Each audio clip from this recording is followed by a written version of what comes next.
and I love it. And it's the stripes. I'm telling you, you guys, it's the stripes. I love the stripes.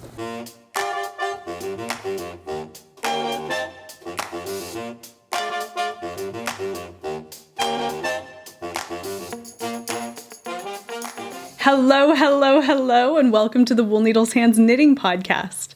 My name is Taylor, and I will be your host. This is a podcast primarily about knitting, though I do get up to other fiber-related topics from time to time. I'm coming to you from Henderson, Nevada, which is a small suburb outside of Las Vegas, Nevada, in the Southwest United States. This is where I'm from and where I live with my husband Brandon, our 6-year-old son Angus, our 3-year-old son Ronan, and our big fat house cat turned outdoor cat Oscar. I am also the owner and dyer of Fiber for the People yarn, and if you would like to get in touch with me, you can do so at contact@fiberforthepeople.com, and you can find out more about Fiber for the People by heading over to Instagram. My Instagram is @fiber.for.the.people, and if you would like to dive even further down the Fiber for the People rabbit hole, and I so hope that you do, you can head over to the shop site, which is fiberforthepeople.com. All information regarding Fiber for the People shop updates and quick links can be found down below in the description box, along with everything else that I mentioned here on the podcast. All of that will be down below. If I leave anything out, don't hesitate to let me know. This is episode 47 of the podcast, and I have a lot to share with you guys today. But before we get into all of that, I want to get up to speed on the Wool Needles Hands Year of Knits Make-Along 2021.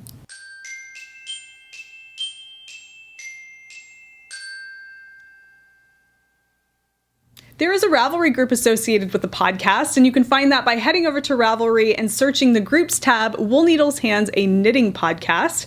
Over there, you can find threads of various different conversations going on, and the most important one right now is the year-long make-along that we have going on called the Wool Needles Hands Year of Knits Make-Along 2021.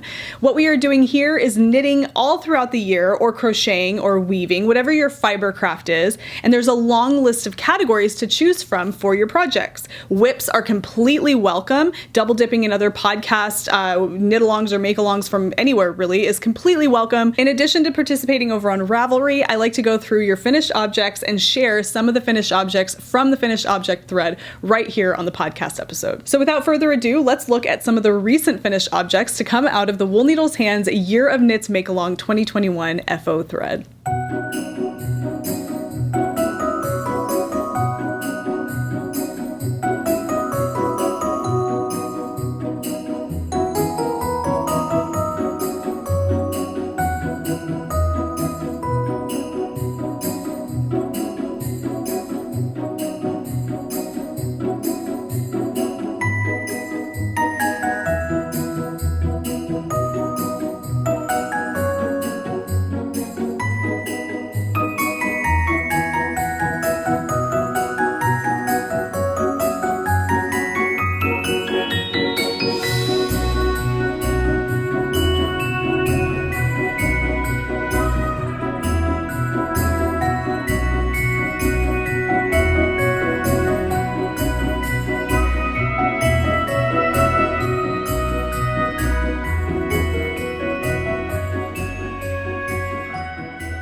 You guys, there are some amazing things getting put into that finished object thread. I am completely inspired. And can we just take a minute to look at this? Oh my goodness, it is so beautiful. So this one was knit by, where are you?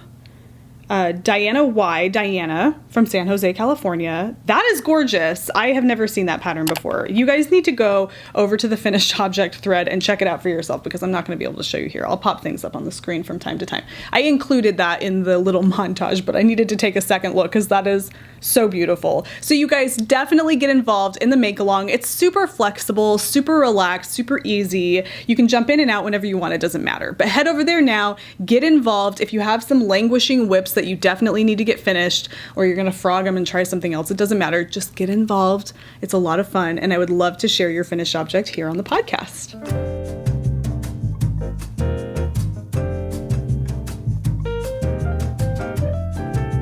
We meet again in the Slippers and Sippers segment of the podcast. And I figure I might as well take this as an opportunity to just mention that we are kind of in a new location in my office. And I I don't know, I just kind of like this. I wanted to show more of this space in the podcast episodes because I love it in here so much. It's my sanctuary. I do a little walk through something very simple and soothing and calming in the most recent episode of the voiceover vlog, which I definitely encourage you to watch if you haven't done that already. But this is just my happy place. When I come in here, it's warm and inviting and it has so much natural light. This window over here just floods the room with beautiful natural light. It's a huge window. Definitely check out the voiceover vlog and you can get the full, like, the gloriousness that is this window. But I wanted to kind of share a little bit more of that with you. And I love having this open space behind me because if I wanted to get up and show you something, I could just simply get up and walk back there and you could see it. It's just, this feels really good. For as comfortable as I was sitting on the couch, I just feel like being here to kind of open the room up gives everything a more open, warming, welcoming vibe. And so that's kind of what I'm going for. Hopefully you guys like it. I think it looks great.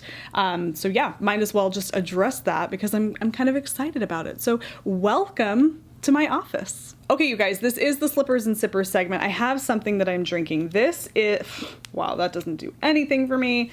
It's a tea company that I don't have the package in front of me, but it's apricot tea. It's like an organic apricot tea. I want to say Tao. I'm not sure, but it's what's going out in my orders right now. It's like the most recent tea haul that I've, created for myself. And it's what I put in the orders when people purchase yarn from me. And it's delicious. It's one of my favorites. And that's why I include it.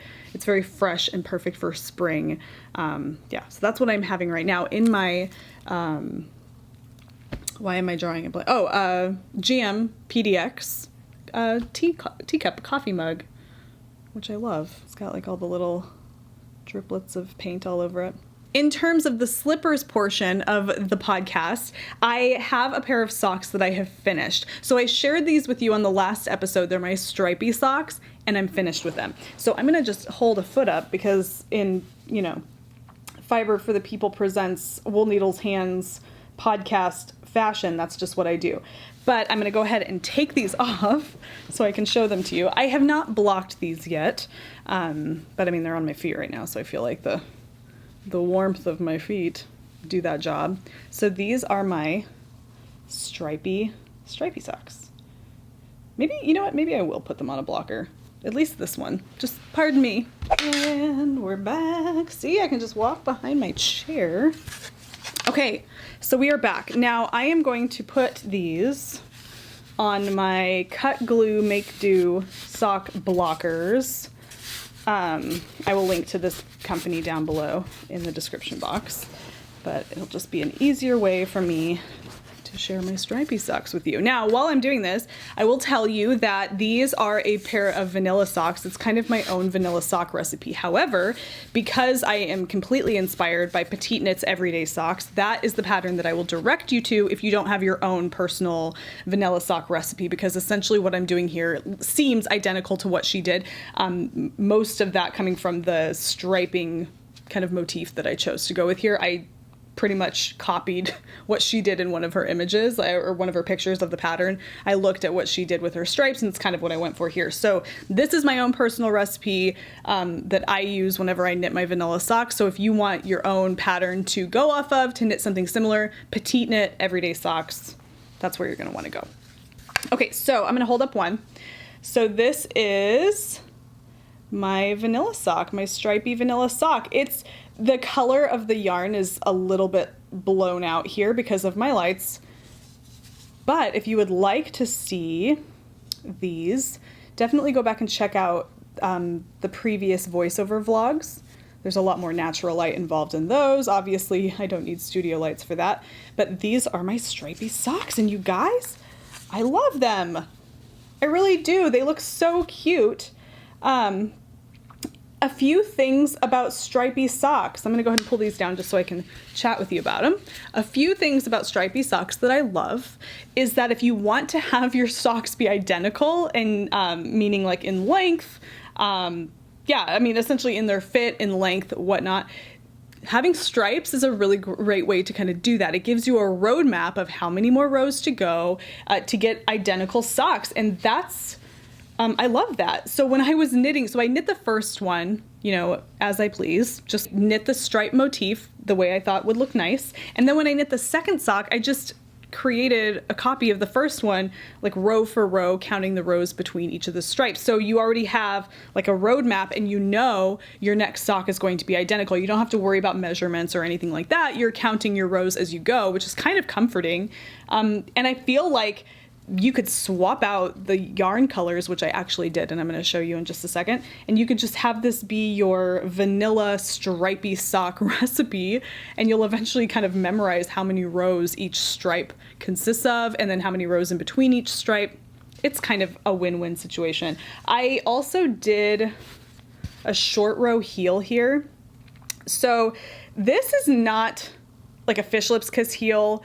It's just a short row heel, and I'll link down below to the Craftsy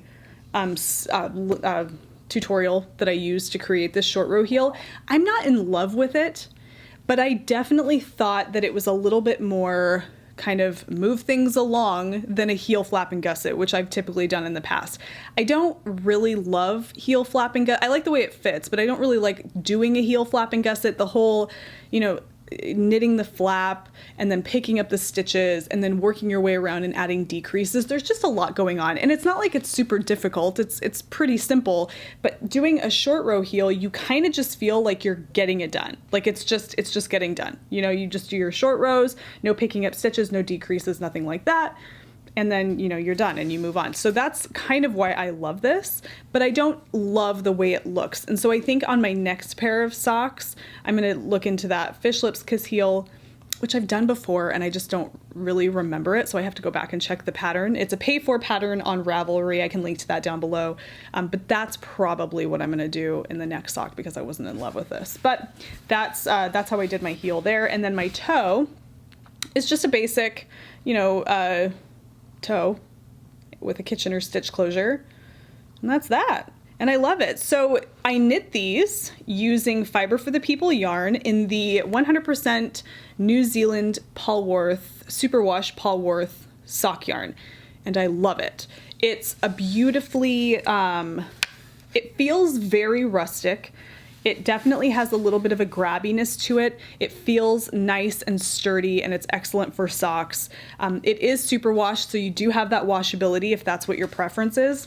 It's just an all-around great sock. It does not contain any nylon, so that's the only difference to like a 75-25 sock yarn or an 80-20. It doesn't have any nylon, but I feel like the rustic nature of the yarn, even despite the fact that it's superwash, kind of lends a little bit of that durability to it. And then also too, it's superwash, so you don't have to worry about, I guess, like felting them. Even though I found recently that I kind of overwashed a pair of my recent socks, the Sunday socks by Petite Knit. You can go back a couple episodes and I talk all about that.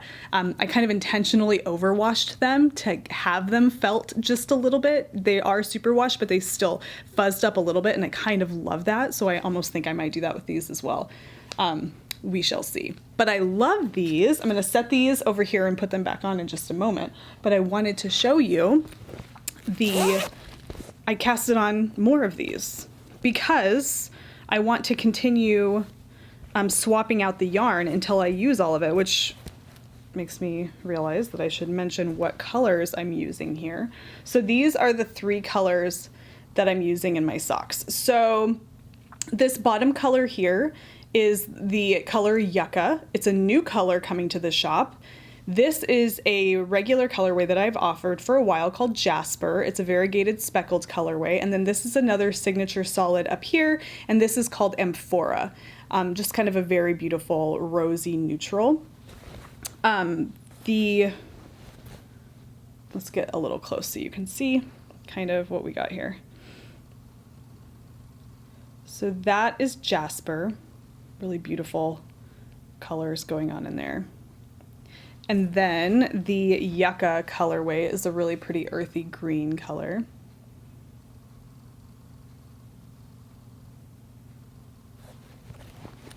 And then Amphora. It's very bright here. So I have posted about these on Instagram. You can definitely see some proper photos of these on Instagram. This particular pair I have not posted about yet because I just started these. So this is my next iteration of my stripy vanilla socks, and I'm knitting this with the Yucca colorway as the main color. So here we are. What I have so far. How pretty is that? It's really beautiful. Now, the only thing, so of course I am alternating these colors here. So, you know, I've got these 3 colors to choose from. I'm not completely loving this jasper with the yucca in this kind of arrangement. I liked it when the jasper and the yucca were the 2 stripe colors, but I don't necessarily love it when this yucca colorway is the main color and this is one of the stripes. I'm not loving that. But, you know, it is what it is. It's still really pretty. I definitely love the contrast between amphora and yucca. I think it's really pretty. So that's essentially what I'm doing, is I'm just working my way through this yarn, alternating stripe colors until I've used up most of it, because I think it's a really great way to give yourself a nice stripy sock collection, using up some of those random skeins that you have. And these I am also knitting larger. So these ones fit my feet just right, maybe a little bit of negative ease in there, very comfortable. But I felt like I wanted something, you know, the similar sock, but something a little bit more cozy, just throw it on, not necessarily quite so snug. So I'm knitting this one a little bit larger. So this is a 64 stitch sock. That's kind of my go-to. This is a 68 stitch sock.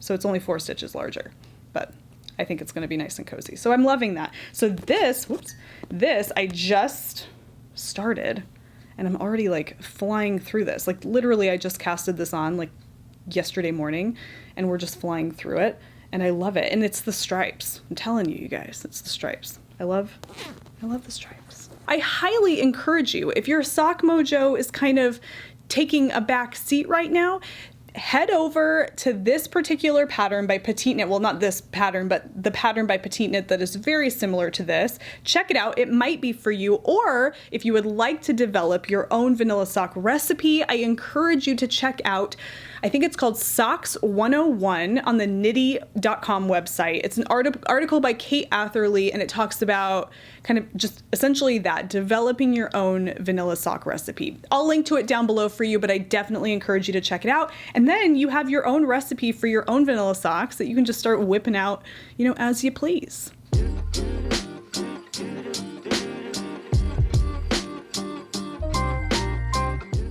Okay, my next project is living, well, it's temporarily living in this new basket that I just picked up for this new layout that we have. This is a basket on legs, you guys. Look at this. Do you see this?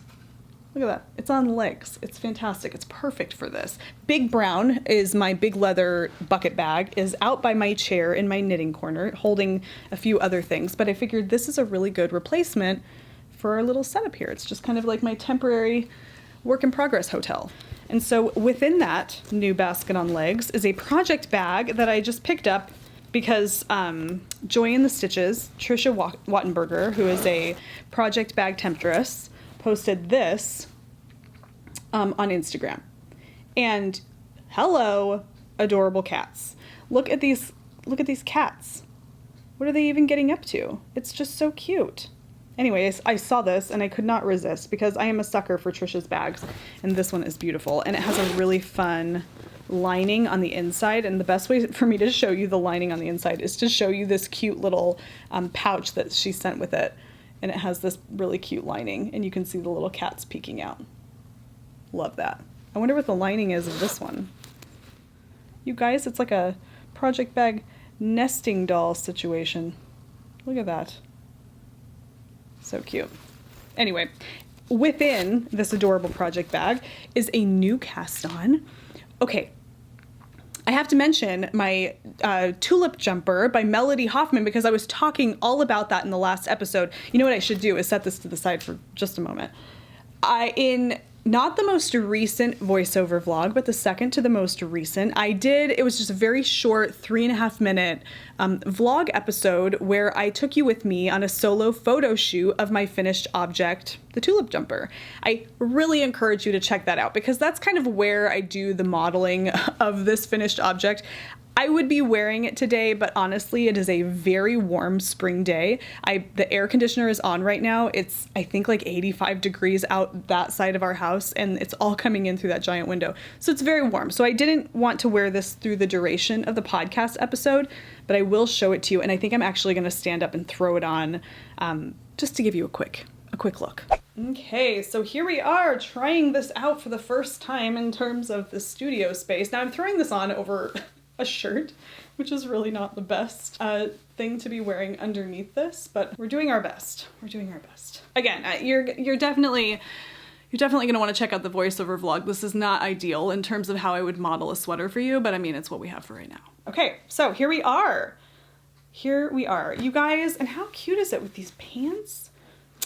Wow, I love it. I love it so much. And even with this wonky shirt underneath it, it still looks really good. I'm gonna go ahead and just scoot this out of the way.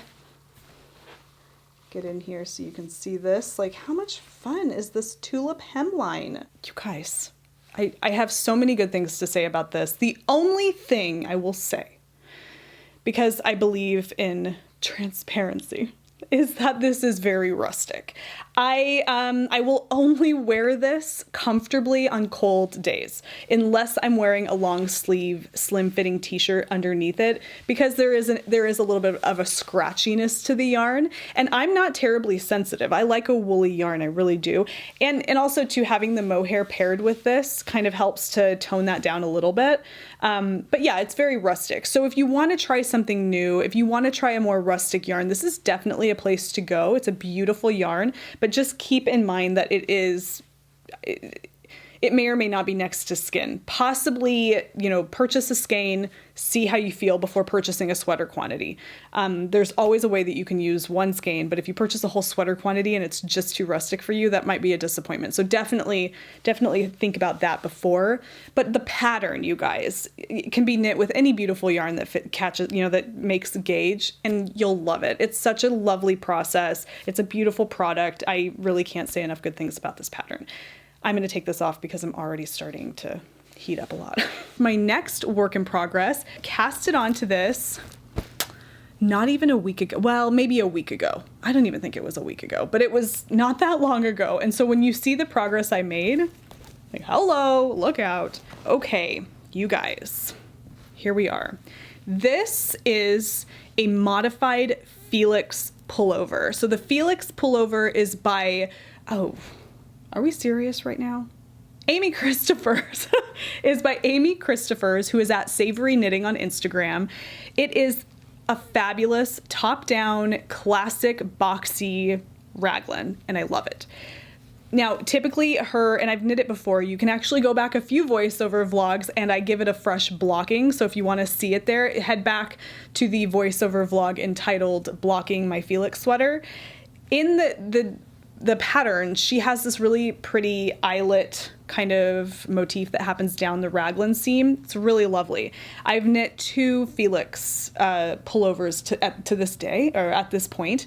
The first one was as the pattern suggested. The second one was also modified to be extra cropped and short sleeve. And I modified this to not include the eyelets. So it's visually different, but other than that, everything else is the same. So this is, like I said, a modified Felix pullover, and I love it. I love it so much. So it's a little bit roomier. I intentionally knit this a size larger than my pink Felix pullover, which I'm just going to refer to it as the pink one because they're 2 different colors. This is a little bit bigger, which is intentional. I wanted something kind of roomy, kind of relaxed fitting, and that's kind of what I'm going for here. So here it is. Ooh, I love the way the fabric looks right now. Oh, it's so beautiful. And this, look at this progress, you guys. I'm almost finished with the body before I have to do the ribbing, and then it's sleeve island, and this guy is done, and I'm so excited. I love it. I'm loving the process. And again, this is a really fun play date of yarns. So let's talk about that a little bit. This is knit using 2 yarns. Fiber for the People yarn, again, in the Kid Mohair Silk base, in the Kick Drum colorway, which is a very popular colorway that I offer in the shop. So here is the cake. This is Fiber for the People Kid Mohair Silk in the Kick Drum colorway. It is a rich, deep navy, almost like a blue-black, with a splash of color that creates, when you're knitting with it, a little bit of like a tweed. That's kind of what happens when you knit with this. It's a lot of fun. There's lots of beautiful examples of this on Instagram. It's a very magical yarn, and I had 2 cakes of this in my stash. And when I received my Plötulopi, which is the other yarn that I'm using to knit this, I just knew that pairing them together would be magical. So this is what I have. It's what's left over of my first plate of the Plötulopi by Istex. I'm going to talk a little bit about this in just a second, but I'll show you the color here. It's a beautiful kind of oatmeal gray color. Plötulopi is a yarn offered by Istex, which is the company that offers Alafsloslopi or Lopi, Icelandic wool yarns. Plötulopi is a pencil roving, and so what that is essentially unspun yarn. So it's not necessarily a single, I mean, it's a single ply, but it's not spun, so there's no twist to it. It's very delicate. It doesn't, I mean, you could tear it quite easily. So if you pulled on a strand, it would pull apart very easily. It's a really beautiful yarn. It's very special and unique in its kind of in its nature, really, because of how fragile it is.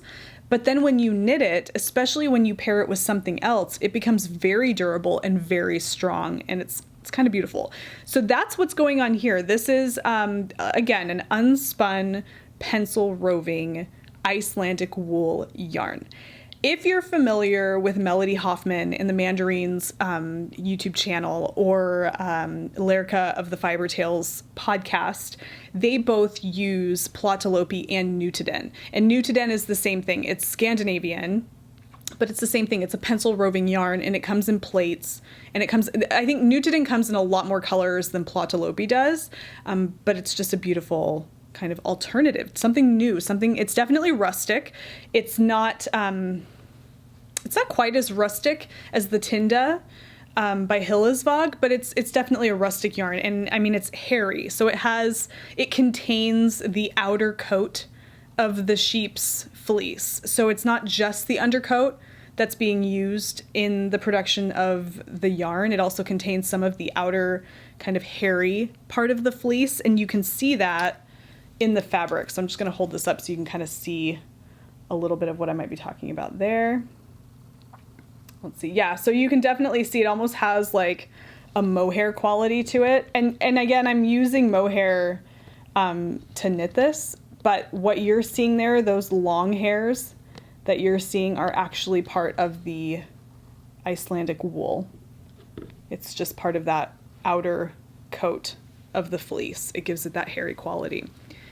And I love working with it. And then, of course, one of my favorite things about this is the fabric and the color, the way the color kind of plays across the fabric. What you're seeing here, the color and that like tone, the tone variation is coming from the mohair. And that's because the mohair I chose to use here is a variegated color.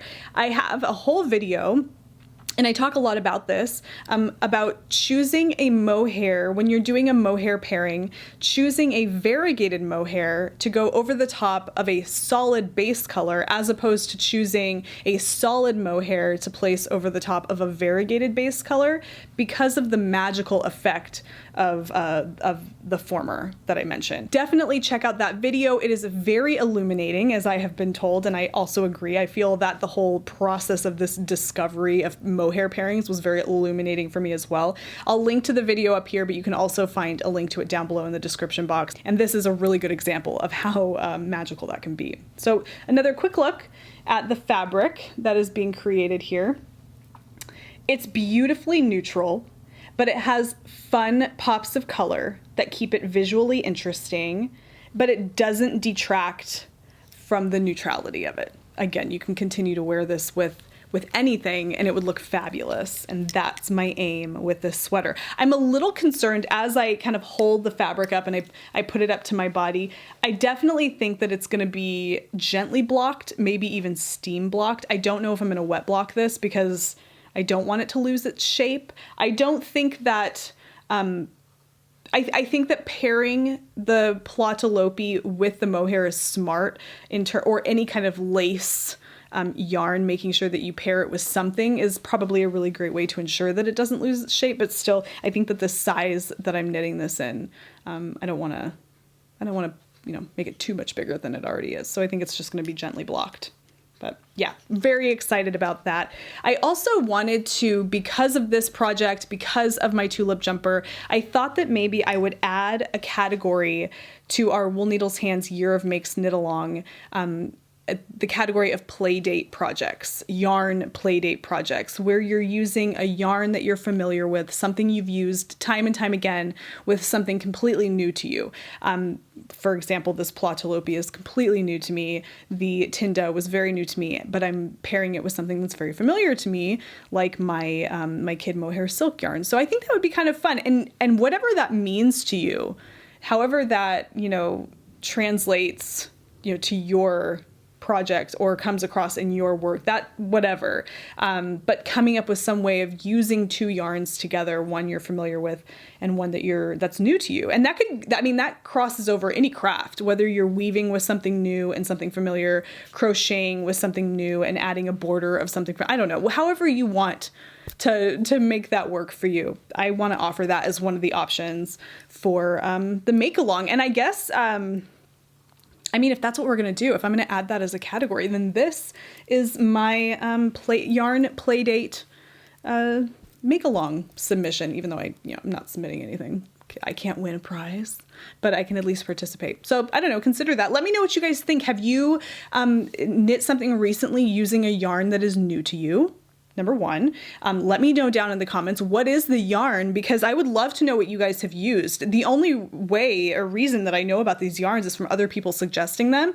And so let me know, is there a yarn out there that you've recently used that was completely new to you? Let me know down in the comments. And also, have you recently knit something with two yarns together, one familiar and one new? Had like a play date of yarns. Let me know. I'm excited to see what you guys have going on.